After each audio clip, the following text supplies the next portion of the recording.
ออกมาแล้วธนาคารแห่งสปปลาวออกขอตกลงว่าด้วยการปรับปรุงมาตรา10การคุ้มครองบัญชีเงินฝากเงินตราต่างประเทศอยู่สปปลาวขอตกลงว่าด้วยการปรับปรุงมาตรา10ของขอตกลงว่าด้วยการคุ้มครองบัญชีเงินฝากเงินตราต่างประเทศอยู่สปปลาว ธนาคารแห่งสปปลาวเลขที่288ทับทหล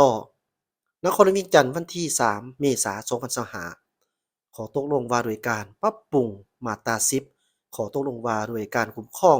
บัญชีเงินฝากเงินตราต่างประเทศอยู่สปปลาวอิงตามกฎหมายว่าด้วยการคุ้มครองเงินตราต่างประเทศฉบับปรับปรุงฉบับเลขที่15ทับสพศลงวันที่7กรกฎาคม2022อิงตามแจ้งการของหองว่าการสำนักงานนายกรัฐมนตรีฉบับเลขที่571ทับหสนยลงวันที่2เมษายน2025และอิงตามการค้นคว้าของกลุ่มคุ้มครองเงินตราต่างประเทศโดยสมทบกับภาคส่วนที่เกี่ยวข้อง ผู้ว่าการออกขอตกลงมาตรา1จุดประสงค์ขอตกลงฉบับนี้กำหนดเนื้อในการปรับปรุงมาตรา10ของขอตกลงว่าด้วยการคุ้มครองบัญชีเงินฝากเงินตราต่างประเทศอยู่สปปลาวฉบับเลขที่155ทับทหลลงวันที่19กุมภาพันธ์2025เพื่อให้จ้าแจงและรับประกันการจัดตั้งปฏิบัติเวียกงานการคุ้มครองบัญชีเงินฝากเงินตราต่างประเทศอยู่สปปลาวให้มีความคล่องตัวและสอดคล้องกับสภาพความเป็นจริงมาตราของขอตกลงที่มีการปรับปรุงเนื้อในมาตราของขอตกลงที่มีการปรับปรุงมีดังนี้มาตรา10เจ้าของบัญชีเงินฝากสามารถโอนเงินผ่านบัญชีเงินฝากเงินตราต่างประเทศในสกุลเดียวกันเท่านั้นโดยปฏิบัติมีดังนี้ 1. การโอนเงินระหว่างบัญชีเงินฝากเงินตราต่างประเทศออกสื่อต่างกันมีค่าธรรมเนียมการโอนเงินจากธนาคารธุรกิจต้นทาง0จำ3ส่วนห้อยของมูลค่าธุรกรรมแต่บ่รุษ$1หรือเทียบเท่าและบ่เกิน$30หรือเทียบเท่าต่อ1ธุรกรรม โดยปฏิบัติในแต่ละกรณีดังนี้1.1บัญชีเงินฝากเงินตราต่างประเทศของบุคคลจำนวนบ่เกิน10,000หรือว่า$10,000หรือเทียบเท่าต่อวันต้องระบุจุดประสงค์ของการโอนเงินจำนวน$10,000หรือเทียบเท่าขึ้นไปต่อวันต้องระบุจุดประสงค์ของการโอนเงินและคัดติดเอกสารที่เกี่ยวข้องตามการกำหนดของกรมคุ้มครองเงินตราต่างประเทศในแต่ละระยะ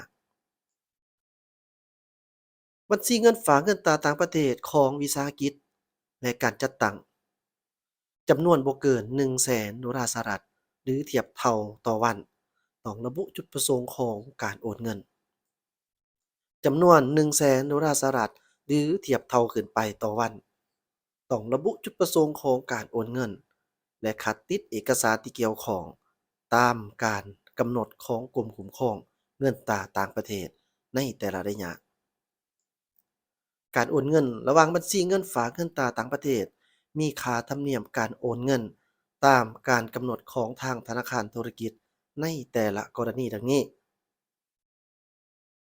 การโอนเงินระหว่างบัญชีเงินฝากเงินตราต่างประเทศออกชื่อเดียวกันการโอนเงินระหว่างธนาคารธุรกิจกับลูกค้าของตนในขอบเขตธุรกิจการธนาคารเป็นต้นการให้หรือชำระคืนเงินกู้การชำระดอกเบี้ยเงินฝากและเงินกู้การชำระค่าธรรมเนียมและค่าบริการการโอนเงินเพื่อการซื้อขายการชำระดอกเบี้ยการชำระค่าธรรมเนียมและค่าบริการที่เกี่ยวข้องกับหลักทรัพย์พันธบัตรอยู่ทหลตลาดหลักทรัพย์และบริษัทหลักทรัพย์ การปฏิบัติพันธะต่อรัฐการโอนเงินระหว่างผู้ให้บริการชำระเงินที่บ่แม่นธนาคารธุรกิจกับลูกค้าของตนการโอนเงินตามการกำหนดของกรมคุ้มครองเงินตราต่างประเทศมาตรา3การเปลี่ยนแทนเนื้อในบางมาตราของข้อตกลงข้อตกลงฉบับนี้เปลี่ยนแทนเนื้อในมาตรา10ของข้อตกลงว่าด้วยการคุ้มครองบัญชีเงินฝากเงินตราต่างประเทศอยู่สปปลาวฉบับเลขที่155ทับทหลลงวันที่19กุมภาพันธ์2025มาตรา4ผลศักดิ์สิทธิ์ข้อตกลงฉบับนี้มีผลศักดิ์สิทธิ์นับตั้งแต่ลงลายเซ็นเป็นต้นไป นอกจากนั้นยังได้เปิดนำใช้ระบบบริหารกระแสเงินตราต่างประเทศหรือ Capital Flow Management System กระบวนการส่งออกอย่างเป็นทางการพิธีเปิดนำใช้ระบบบริหารกระแสเงินตราต่างประเทศหรือ Capital Flow Management System หรือ CMS โมดูลการส่งออกในวันที่3มีนาคม2025ที่นครหลวงเวียงจันทน์ได้จัดพิธีเปิดนำใช้ระบบบริหารกระแสเงินตราต่างประเทศหรือ Capital Flow Management System หรือ CMS โมดูลการส่งออกโดยการให้เกียรติเข้าร่วมของคณะผู้ว่าการธนาคารแห่งสปปลาวฐานรองรัฐมนตรีกระทรวงการเงินฐานรองรัฐมนตรีกระทรวงอุตสาหกรรมและการค้าพร้อมด้วยคณะกรมภายในทหลคณะอำนวยการธนาคารธุรกิจและภาคส่วนที่เกี่ยวข้องเข้าร่วมทั้งหมดกว่า100ท่าน ระบบบริหารกระแสเงินตราต่างประเทศโมดูลการส่งออกเป็นเครื่องมือเทคโนโลยีที่ทันสมัยเฮ็ดหน้าที่ติดตามกระแสเงินไหลเข้าออกประเทศแบบเรียลไทม์ซึ่งธนาคารแห่งสปปลาวได้สมทบ2กระทรวงที่เกี่ยวข้องได้เริ่ม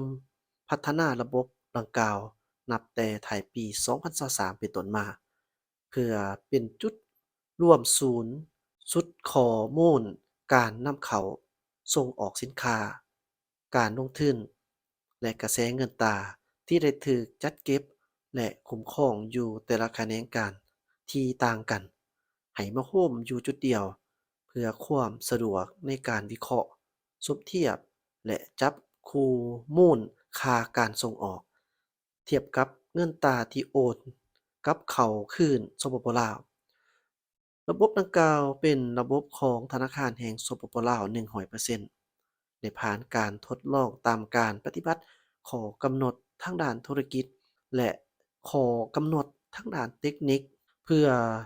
รับประกันความปลอดภัยมีความพร้อมในการใช้งานและมีความน่าเชื่อถือของระบบที่เป็น3 Try หรือว่า3ระดับมาตรฐานทางด้านการส่งออกแบบระบบ IT ตามมาตรฐาน ISO 27001มีการเชื่อมผ่าน API กับฐานข้อมูล3สุดฐานข้อมูลอยู่ในระบบเดียวคือ 1. ระบบแจ้งภาษีของกระทรวงการเงินเพื่อติดตามข้อมูลการเคลื่อนไหวนำเข้าส่งออกสินค้าตามด่านภาษีต่างๆอยู่ในขอบเขตทั่วประเทศ 2. ฐานข้อมูลของกระทรวงอุตสาหกรรมและการค้าเพื่อยั่งยืนตัวตนและแลกเปลี่ยนข้อมูลทางด้านการดำเนินธุรกิจ 3. รองรับการเชื่อมต่อกับทางธนาคารธุรกิจ38แห่งเพื่อดึงเอาข้อมูลค้าเข้าเงินตราขอขอบใจข่าวภาพวันประเสริฐสมบูรณ์ขานแผนกข้อมูลข่าวสารและประชาสัมพันธ์ธนาคารแห่งสปปลาว